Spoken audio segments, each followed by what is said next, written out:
Good morning everyone, মৌসুমি লাইফস্টাইলে আরও একটি ব্লগে তোমাদের স্বাগত। আর সকালবেলা আজকে মিঠিকে নিয়ে বেরিয়েছি। মিঠির সাহস দেখো, মিঠির কিন্তু এক্সাম চলছে। But I am well prepared. I have that confidence. তো মিঠি যাওয়ার সাহসটার কারণটা দেখাবো, দাঁড়াও। টিচার সামনে বসে আর আমার এই ব্যাগে আমার এই বোঝকায় মানে আমি ক্যারি করবো না, যদিও ভাই করবে। এর মধ্যে আমি বই, খাতা, পেন্সিল বক্স সব নিয়ে নিয়েছি, তো ওখানে গিয়ে পড়তে পারি। তো সকাল সকাল আমরা তিনজন বেরিয়েছি মসলান্তপুরের উদ্দেশ্যে। তোমাদের বলেছিলাম যে এবার থেকে মাঝে মাঝে গ্রামের ব্লগ আসবে। চেষ্টা করি যখন শরীরটা ভালো থাকে টুক করে একটু চলে যাওয়ার। আর সেটা অবশ্যই চেষ্টা করি উইকেন্ডে, যাতে মানে স্কুল টুলগুলো না থাকে, যাতে ঝামেলাটা কম হয়, এছাড়া ডায়ালিসিসটাও না থাকে। সেই রকমই চলেছি। কাল তো রাত্রেবেলা ডায়ালিসিস নিয়ে ফিরেছি, একটু বেটার লাগছে। সকালে উঠে গুছিয়ে গেছিয়ে বেরিয়ে পড়েছি।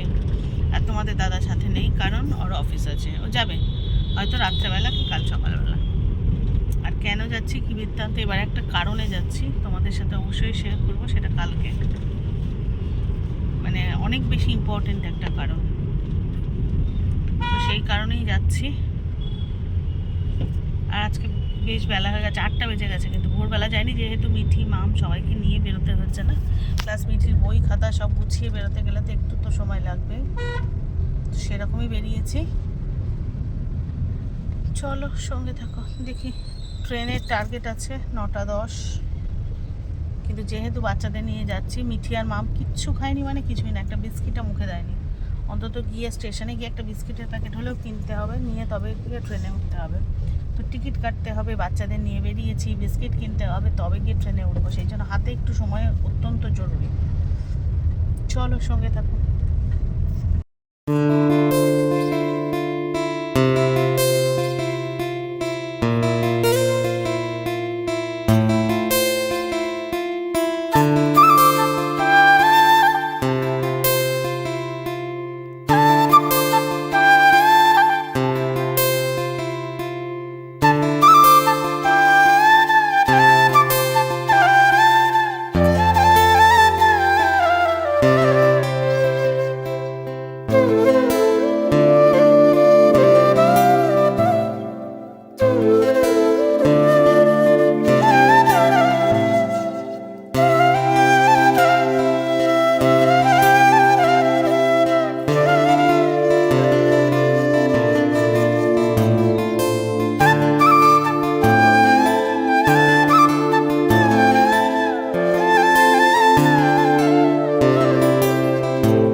এখন 9টা 9, 9টা 10-এ ছাড়বে, এখনই ছাড়বে, ট্রেনটা ফাঁকাই আছে।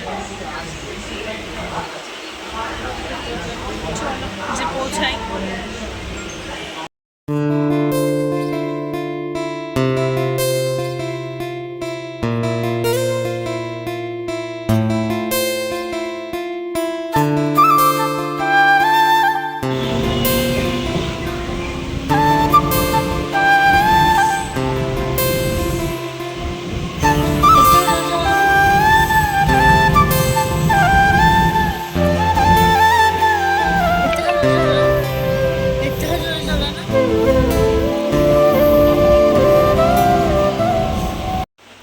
আর আমরা তো এসে গেছি বাড়ি। আচ্ছা, তোমরা আমার পুরনো ভিডিও দেখেছো কখনো? অনেক পুরনো, তখনও হয়তো তোমাদের মৌসুমীকে তোমরা এভাবে চিনতে না। আমার একটা ভিডিও আছে, আমার মিঠি ফ্যানটা একটু বন্ধ কর না, আমার খুব আওয়াজ হচ্ছে, ওই ফ্যানটা খুব আওয়াজ। যে আমার মানে এই কিডনির রোগ কীভাবে হলো, কবে হলো, আমি কিভাবে জানতে পারলাম, সেই ভিডিওটা দেখবে আমার এই সোফার উপরে বসে করা, এই ঘরে। আচ্ছা, এটা হচ্ছে বালিশ, হ্যাঁ, ঢেকে রেখে গেছিলাম, ঢেকে রেখে ফ্যানটা বন্ধ করো মা। এই ঘরে এখানে একটা হাই স্পিড ফ্যান আছে, হাই স্পিড ফ্যান ছাড়া তো থাকা যায় না, তো ভীষণ আওয়াজ, ভীষণ আওয়াজ। তো সেটা এই সোফার উপরে বসে করা, সেটাই বলছি, হয়তো দেখে সবসময় করা। আর এই যে ব্যাগের মধ্যে এখনও সব কিছু আনপ্যাক করা হয়নি, মিঠির বই খাতা হয়তো উঁকি মারছে, কিন্তু মিঠি কিছু জিনিস কিন্তু বের করে নিয়েছে। হ্যাঁ, এখানে আমার নাইটি ফাইটি ছিল, তোমরা জানো। মিঠির জিনিস আনতে হয়েছে, কারণ মিঠি প্রায় 2-2.5 বছর বাদে এলো। হ্যাঁ, আমার এই বাড়াবাড়ি অসুস্থতার অনেক আগে আমার আসা বন্ধ হয়ে গেছিলো, মানে নেফ্রোক্টমি হলো, তারপরে এই বারবার ভেলোরে যাওয়া, এইসবের অনেক আগে, মানে আমি তো প্রায় বছর দেড়েক বাদে আসা শুরু করলাম, আর মিঠি তারও আগে। আর মিঠি কী করছে দেখবে, এসে ওর জিনিস কিন্তু নিয়ে চলে এসেছে, আর সেগুলো ছড়িয়ে ফেলেছে। ওর সেই পেন্সিল বক্স, ওই যেখানে খাতা, ও ওর মতো এখানে ওর জিনিসপত্র ঠিক নিয়ে চলে এসেছে, এমনকি পুতুলও বাদ দেয়নি। কি তুই একটু পাটা সরালেই বোঝা যাবে যে তোর পাশে কি আছে। ওটা তো আমার চশমার খাবো, পেন্সিল পেনগুলো সব ঢাকাঢুকি হয়ে গেছে। আর এই যে আমি এসে এখানে বিস্কিটের কৌটো দেখছো, পেন্সিল বক্স, বিস্কিটের কৌটো দেখছো, এসে জল বিস্কিট খেলাম, প্রচণ্ড খিদে পেয়েছিল, এসে জল বিস্কিট খেলাম। আর জল না ফ্রিজ থেকে, এখানে ফ্রিজটা না ঠান্ডা হচ্ছে না জানো তো, ওইখান থেকে বরফ বানিয়ে এনেছিলাম, সেই জলটা বরফ কেটে গেছে, কিন্তু ঠান্ডাটা এখনও আছে। এইবার হচ্ছে কথা, সেটা না হয় আর কিছুক্ষণ চলবে, তারপরে আমি কি জল খাবো, কারণ আমি জল খাই কম, সেটাও যদি গরম জল হয় তাহলে তো মোটেই খেতে পারবো না, আর শরীরে হবে কষ্ট। যাই হোক, চলো, তোমাদের দেখিয়েছিলাম আগের বারে এসে উঠোনটা পরিষ্কার করেছিলাম, দেখবে কি অবস্থা, মানে দেখলে বিভৎস লাগবে। চল তোমাদেরকে দেখাই, আর তুই ফ্যান চালিয়ে দে, আমি বাইরে যাচ্ছি। মিঠি গরমে মরছে, বলছে ফ্যান চালাবো, ও ফ্যান চালিয়ে দেবো, এইটা তাই তো, হ্যাঁ, লাইট অফ করে দিই, আননেসেসারি। সে উঠোনটার খুব খারাপ অবস্থা, আবার ভরে গেছে, দেখেছো ঘাসে কি বিভৎস অবস্থা, দেখো দূরে বড় বড় হচ্ছে, দেখো কত বড় বড় হয়ে গেছে। আর এখানে তো বৃন্দাবন হয়ে গেছে তুলসী গাছে।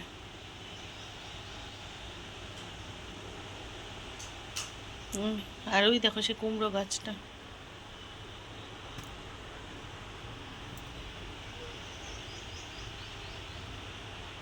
বেল গাছটা খুব সুন্দর হয়েছে না, ভর্তি পাতা হয়ে গেছে। আর গ্রামের এই যে গাছগাছালিওয়ালা পরিবেশ বলো, উল্টো দিকে বাড়িটার অবস্থা দেখো কি, এই যে গাছগাছালিওয়ালা পরিবেশ, এটাই তো সবচেয়ে বড় কথা। মানে ওই বাড়ি ওনারাও থাকে না, হ্যাঁ, ওরাও হচ্ছে অন্য কোথাও একটা চলে গেছে, কিন্তু বাড়িটা রয়েছে। তো এই, আর আজকে একটা এক্সপিরিয়েন্স শেয়ার করি তোমাদের সাথে। আসছিলাম যখন ট্রেনের মধ্যে, আর ভিডিও কেন করিনি, আজকে আমি প্রচণ্ড প্রচণ্ড প্রচণ্ড ভয় পেয়ে গেছিলাম। এখানে বসি, হ্যাঁ, বসে কথা বলি। তোমরা তো জানো আমি বেশিক্ষণ দাঁড়াতে পারি না, আর মামের স্নানও হয়ে গেছে। আর জানো তো, আগে বলি, এখানে সে স্নান করেছে, কি শান্তি। হ্যাঁ হ্যাঁ, এখানে তো বোরিং ওয়াটার, তার মানে জলটা ডাইরেক্ট মাটি থেকে উঠছে, মানে ওখানে যেমন কর্পোরেশনের জল এসে রিজার্ভারে থাকে, সেই জল আমরা পাম্পে উপরে তুলি। আর এখানে তো এখানে তো দড়ি নেই, দড়ি ছাদে আছে, ওই তুই জানলার গায়ে দিয়ে দে। আমি তো আগেরবার জানলার গায়ে নাইটি দিয়ে শোকালাম, তোর বাবা তাহলে ছাদে চলে যায়, একটু দেখে শুনে উঠিস, ছাদে দড়ি রেখে গেছে তোর বাবা। তো বোরিং ওয়াটার মানে মাটির তলা থেকে, ওই যে টিউবওয়েলের সাথে কানেক্টেড পাম্প আর কি। তো মাটির তলার জল, আর কি সুন্দর ঠান্ডা জলটা, এত ভালো লাগছে, স্নান করে শান্তি, স্নান করে শান্তি। হ্যাঁ, তো যেটা বলছিলাম, এত খারাপ একটা এক্সপিরিয়েন্স হয়েছে। আমরা তো শিয়ালদা থেকে উঠেছি, আর ওই ট্রেনটা না একেবারে ফাঁকা, একেবারে ফাঁকা। আমরা না মাঝামাঝি উঠেছি, পুরোটাই বলতে গেলে ফাঁকা। একজন, বাইরে বেশি দূর যেও না বাবা, এই কাছাকাছি করো, জুতো পরে না, মিঠি বাইরে যাবে। তো আমরা তো শিয়ালদা থেকে উঠেছি, এরকম মুখোমুখি সিট থাকে, তো তো আমি 2 মেয়েকে নিয়ে ওখানে বসেছি, আর এরকম ছড়িয়ে ছিটিয়ে 1-2 করে বসে আছে আর কি, মানে খুব বেশি লোক একেবারেই নেই। তো দেখো মিঠি ওখান থেকে হ্যালো করছে, দাঁড়াও তোমাদের দেখায়। ও যেন এখানে এসে মুক্ত পাখির মতো বেঁচে গেছে দেখো, মানে সারাদিন ঘরে বন্ধ থাকে। ছাদে ঠিক আছে, আমি মিঠি যেন বেঁচে গেছে।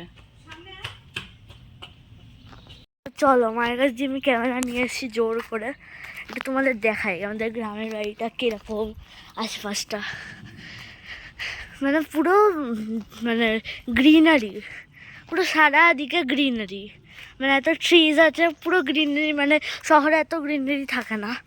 এই যে মা বসে আছে, এই যে আমার দিদি ওপরে, আর এই যে আমি, মানে অনেক দিন পরে এসেছি, প্রায় 2.5 years পরে। এবার মাকে ক্যামেরাটা দিয়ে আসি, না মা আমায় বকবে। ধরো ক্যামেরা। দেখে একটা কলা গাছ হয়েছে, ওই দেখ, ওই যে ছোট্ট লিলিপুট কলা গাছ। হ্যাঁ তুই সামনে কলা গাছ আছে না? হ্যাঁ, গাছ আরে বড় হোক। হ্যাঁ, তারপরে যেটা বলছিলাম, এবার তো ট্রেনটা প্রায় অলমোস্ট ফাঁকা, ওই 2-1 জন ছড়িয়ে ছিটিয়ে বসে আছে।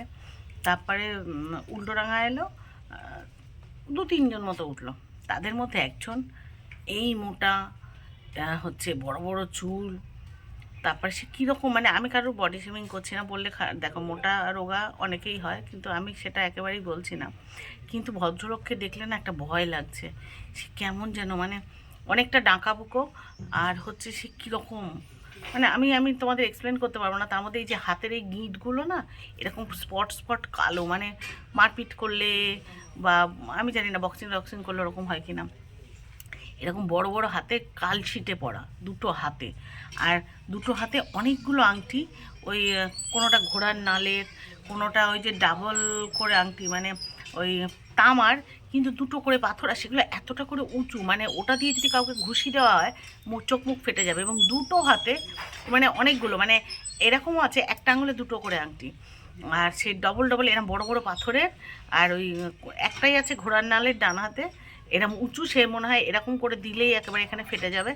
আর হচ্ছে ওই সব কী ধরনের পাথর আমি ঠিক চিনি না, তবে একটা জানি মুক্ত, যতগুলো আছে সব ডবল স্টোনের, মানে দুটো হাত দেখলেও ভয় লাগবে, কারণ হাতগুলোতে এত কালশিটে, মানে ঘুষি যদি কনস্ট্যান্ট কেউ ঘুষি, মানে আমি দাঁড়াও, আমি তোমাদের একটা কথা বলি, আমার 1.5 বছর ধরে এই যে এই হাত ফিসচুলা, এই হাতে এখান থেকে একই জায়গা থেকে হয় নিডল দেয়, তাতেও জানা কালশিটে আছে, তার একটা কালশিটে ওরকম 10খানা করলে যা হবে সেই রকম।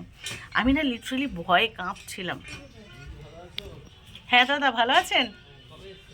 এই তো একটু আগে এলাম, ওই পাড়ায় অনেকদিন আসি না, তো একটু মানুষ এলে একটু কথা বলতে ভালোই লাগে। তো যাই হোক, তারপরে সে বসলো, আমরা 3 জন বসে, মানে মিঠি বসে, আমি বসে, তারপরে তিনি ওই ভদ্রলোক বসলেন, বসে কনস্ট্যান্টলি গায়ের মধ্যে ইচ্ছা করে সরে আসছেন, ইচ্ছা করে। এবার আমার না ভয় লাগছে, সম্প্রতি মুম্বাইয়ের ঘটনাটা ভাইরাল হলো না, যে একটা কম বয়সী ছেলের ওপরে আক্রমণ, আমি এটা ইউটিউব প্ল্যাটফর্ম বলে বলছি না, কিন্তু বেশিরভাগ মানুষই যেন ভাইরাল হলো। তো সে এত ভয় পেয়েছি, মানে উনি নামলেন হচ্ছে দত্তপুকুরে, আমি দত্তপুকুর অব্দি সিটিয়েছিলাম, লাস্টে আমার বুকে ব্যথা শুরু হয়ে গেছিলো, টেনশানে বুকে ব্যথা করছিলো, এত কষ্ট হচ্ছিলো, আমি নিতে পারছিলাম না, আমি খুব ভয় পেয়ে গেছিলাম।